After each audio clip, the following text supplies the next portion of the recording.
নতুন ভোরের আহ্বানে সুরের ঐকতান, এ যেন নতুনের কণ্ঠে নতুনের জয়গান। বাংলা নববর্ষকে বরণ করে নিতে ১৯৬৭ সাল থেকে রমনার বটমূলে ছায়ানট আয়োজন করে আসছে সুরের এ অনুষ্ঠান।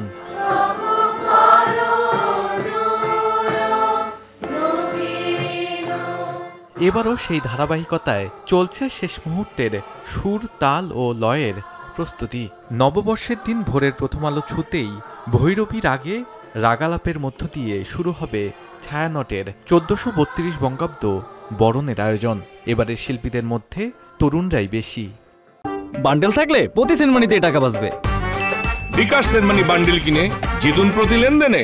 তো বছর ধরে আমরা যেভাবে করে আসছি সেই ধারাটাকেই বিভিন্ন গানের মাধ্যমে, আবৃত্তির মাধ্যমে, পাঠের মধ্য দিয়ে নতুন করে করা, অবাক করা ব্যাপার যে ছোটদের সংখ্যার চাইতে বড়দের সংখ্যার মোটামুটি কাছাকাছি হয়। এবারে দেখা গেল যে বেশিরভাগই হচ্ছে ছোটরা, মানে যারা তরুণ বলা যায়, তাদের সংখ্যাই বেশি। ১৯৮৯ সালে ঢাকা বিশ্ববিদ্যালয়ের চারুকলা অনুষদ প্রথমবারের মতো পহেলা বৈশাখ আয়োজন করে আনন্দ শোভাযাত্রা নামে।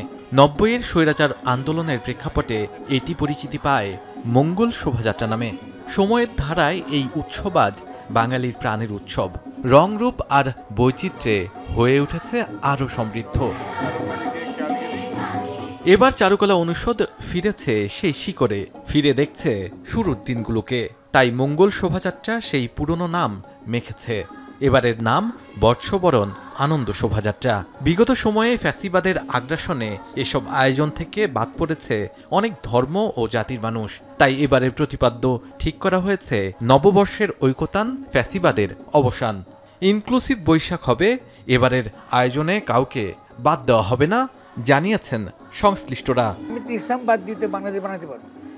ফলে স্বভাবতই এটা হলো যে এই যে অ্যান্টি ফ্যাসিস্ট চিন্তা এবং গণ অভ্যুত্থানের মধ্য দিয়ে যে নতুন রাজনৈতিক জনগোষ্ঠী হিসেবে গড়ে উঠবার আমাদের যে অভিপ্রায়, এটাই আমাদের আগামী এই ধরনের এই অনুষ্ঠানে এটা ব্যক্ত হবে। শোভাযাত্রায় থাকছে ছোট বড় মিলিয়ে ২১টি মোটিফ। এর মধ্যে ৭টি বড় মোটিফের মধ্যে একটি ফ্যাসিবাদের মুখাকৃতি। তবে ষড়যন্ত্র এখনও থেমে নেই। নববর্ষের ২ দিন আগে পুড়িয়ে দেওয়া হয় এই মুখাকৃতি। তবে আবারও নতুন করে ফ্যাসিবাদের মুখাকৃতি নির্মাণ করছে চারুকলা। এছাড়া ফিলিস্তিনের পতাকার রঙে থাকবে তরমুজ, একাত্মতার প্রতীক হিসেবে। চলছে শেষ মুহূর্তের প্রস্তুতি। বিক্ষোভ প্রতিবাদে সবসময় আমাদের হাতে থাকে রং তৈরি, আর এটি দিয়েই আমরা সেই সবার সাথে সংহতি প্রকাশ করি।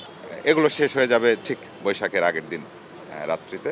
ফেস্টুন, ব্যানার সবকিছু বানানো হচ্ছে, খুব ভালো লাগছে। মনে হচ্ছে যে এখনই উৎসবটা শুরু হয়ে গেছে। যে আর্কিটেক্টগুলো করছে ওরা, এগুলো আসলে খুব মনোমুগ্ধকর।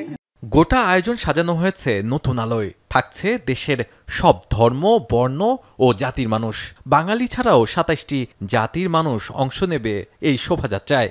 এই জাতীয় উৎসবটা অসম্ভব রকম গুরুত্বপূর্ণ। এটা একটা নতুন বার্তা দেবে আমাদের জনগণকে, এবং সেই বার্তাটা কাউকে বাদ দেবার বার্তা না, সকলকে নিয়েই করবার। আমরা অতীতের মতো আমরা ভুল করবো না যে ছায়ানটের সংস্কৃতিটা একমাত্র বাঙালির সংস্কৃতি, এটা ভুল করবো না আমরা। এটাও আমাদের সংস্কৃতি, কিন্তু এটা একমাত্র সংস্কৃতি না। এখানে হচ্ছে এই আগামী উৎসবের সবচেয়ে মহত্তম দিক। প্রথমবারের মতো বাম্বার নেতৃত্বে ব্যান্ড দলগুলো ও সাইমুমের নেতৃত্বে ইসলামিক সাংস্কৃতিক সংগঠনগুলো অংশ নেবে। ব্যান্ড মিউজিশিয়ানস এবং ব্যান্ড মিউজিশিয়ান শ্রোতা লাভাররা আসবেন এই আমাদের শোভাযাত্রায়। সবাইকে বলেছি আমরা মাইকেল জ্যাকসনের হিল দ্য ওয়ার্ল্ড করে আসতে। এই গানটা আসলে আমরা পৃথিবীতে একটা বাসযোগ্য বাসস্থান চাই, শান্তি চাই। আর আমরা যখন হাঁটবো আমাদের দেশের জনপ্রিয় বাংলা ব্যান্ডের গানগুলা আমরা গাইতে গাইতে হাঁটবো। সরকার আমাদেরকে আমন্ত্রণ জানিয়েছে যে আমরা একটা সবাইকে নিয়ে একটা আয়োজন করতে চাই, তারপর সবাই যেটা সাপোর্ট করবে এরকম কিছু যেন তারা দেয়। সে জায়গা থেকে আমরা আবেদন জানিয়েছি, তারা শুনেছেন। আমরা বলছি যদি হয় তখন আমরা আমাদের সাপোর্ট থাকবে। আর ইন্ডিভিজুয়ালিভাবে সাইমুমের আয়োজন থাকবে শাহবাগে। শোভাযাত্রা শুরু হবে সকাল ৯টায়। চারুকলা অনুষদ থেকে ঢাকা বিশ্ববিদ্যালয়ের ক্যাম্পাস ঘুরে আবার চারুকলা প্রাঙ্গণে এসে শেষ হবার কথা বর্ষবরণ আনন্দ শোভাযাত্রার। শোভাযাত্রায় যেন অন্যরকম কিছু থাকছে। এই শোভাযাত্রায় প্রাধান্য পাবে জুলাই আন্দোলন এবং ৩৬ জুলাই। সব কিছুই প্রস্তুত, এবার কেবলমাত্র সময়ের অপেক্ষা। শাহাদাত অফরো, এখন, ঢাকা।